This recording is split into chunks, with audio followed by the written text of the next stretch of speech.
ನಮಸ್ಕಾರ ಸ್ನೇಹಿತರೆ, ಎಲ್ಲ ವೀಕ್ಷಕರಿಗೆ ಆತ್ಮೀಯ ಸ್ವಾಗತ. ಇನ್ನು ಮುಂದೆ ಎಲ್ರಿಗೂ ಉಚಿತ ವಿದ್ಯುತ್ ಸಿಗೋದಿಲ್ಲ. ಯಾಕೆ ಈ ಒಂದು ಉಚಿತ ವಿದ್ಯುತ್ ಸಿಗೋದಿಲ್ಲ? ಸಂಪೂರ್ಣವಾಗಿರುವಂತಹ ಮಾಹಿತಿ ಇವತ್ತಿನ ವಿಡಿಯೋದಲ್ಲಿ ತಿಳಿಸ್ಕೊಡ್ತಾ ಇದ್ದೇನೆ. ಇಷ್ಟು ದಿನ ಗೃಹ ಜ್ಯೋತಿ ಯೋಜನೆ ಅಡಿಯಲ್ಲಿ ಉಚಿತ ವಿದ್ಯುತ್ತನ್ನು ಪಡೆಯುತ್ತಿದ್ದರು ಕರ್ನಾಟಕದ ಎಲ್ಲ ಜನರು. ಸೊ ಈಗ ಏನಾಗಿದೆ, ಗೃಹ ಜ್ಯೋತಿ ಯೋಜನೆ ಅಡಿಯಲ್ಲಿ ಉಚಿತ ವಿದ್ಯುತ್ತನ್ನು ಪಡೆಯಬೇಕಾದ್ರೆ ನಿಮ್ಮ ಮನೆಗೆ ಸ್ಥಳದಲ್ಲೇ ದಾಖಲೆ ಪರಿಶೀಲನೆ ಮಾಡಲು ಅರ್ಜಿ ಸಲ್ಲಿಕೆ ಪಡೆಯಲು ಗೃಹ ಜ್ಯೋತಿ ಯೋಜನೆಗಳ ದಾಖಲೆ ಪರಿಶೀಲನೆಗೆ ಮೀಟರ್ ರೀಡರ್ಗಳು ನಿಮ್ಮ ಮನೆಗೆ ಬರ್ತಾ ಇದ್ದಾರೆ. ನೇರವಾಗಿ ಸ್ಥಳದಲ್ಲೇ ದಾಖಲೆ ಪಡೆದು ಪರಿಶೀಲನಾ ಅರ್ಜಿ ಸಲ್ಲಿಕೆ ಮಾಡ್ತಾರೆ. ಮತ್ತೆ ಅರ್ಜಿ ಸಲ್ಲಿಸಬೇಕಾಗತ್ತೆ. ಗೃಹ ಜ್ಯೋತಿ ಫಲಾನುಭವಿಗಳ ದಾಖಲೆ ಪರಿಶೀಲನೆಗೆ ಮೀಟರ್ ರೀಡರ್ಗಳು ಮನೆಗೆ ಬರಲಿದ್ದಾರೆ. ಹಾಗಾದ್ರೆ ಯಾವ ದಾಖಲೆಗಳು ಬೇಕು?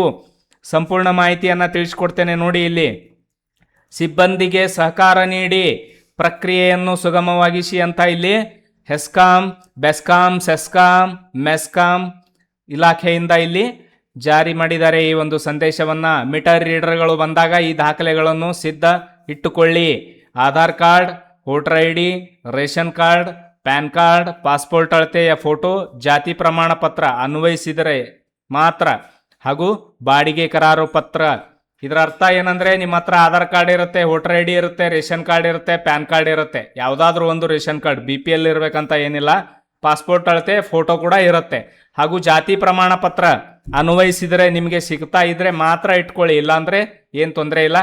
ಬಾಡಿಗೆ ಕರಾರು ಪತ್ರ, ಇನ್ ಕೇಸ್ ನೀವು ಬಾಡಿಗೆ ಮನೆಯಲ್ಲಿದ್ದು ವಿದ್ಯುತ್ತನ್ನು ಬಳಸ್ತಾ ಇದ್ರೆ ಅವರಿಗೆ ಒಂದು ರೆಂಟ್ ಅಗ್ರಿಮೆಂಟ್ ಅಂತಾರಲ್ಲ, ಅದು ಇರಬೇಕು ಕಂಪಲ್ಸರಿ. ಈ ದಾಖಲೆಗಳನ್ನು ಕೊಟ್ಟಾಗ ಅವರು ಸ್ನೇಹಿತರೆ ಏನು ಮಾಡ್ತಾರೆ, ನಿಮ್ಮ ಒಂದು ಗೃಹ ಜ್ಯೋತಿ ಯೋಜನೆಗೆ ಮತ್ತೆ ಅರ್ಜಿ ಹಾಕ್ತಾರೆ. ಆನ್ಲೈನಲ್ಲಿ ಅರ್ಜಿ ಹಾಕಿ ಇದರ ಒಂದು ಲಾಭ ನಿಮಗೆ ಸಿಗೋ ಥರ ಮಾಡ್ತಾರೆ. ಸೊ ಈ ಒಂದು ಹೊಸ ಅಪ್ಡೇಟ್ ಇತ್ತು, ಅದಕ್ಕೆ ತಿಳಿಸಿಕೊಟ್ಟಿದ್ದೇನೆ. ದಯವಿಟ್ಟು ವಿಡಿಯೋನ ಎಲ್ರಿಗೂ ಶೇರ್ ಮಾಡಿ.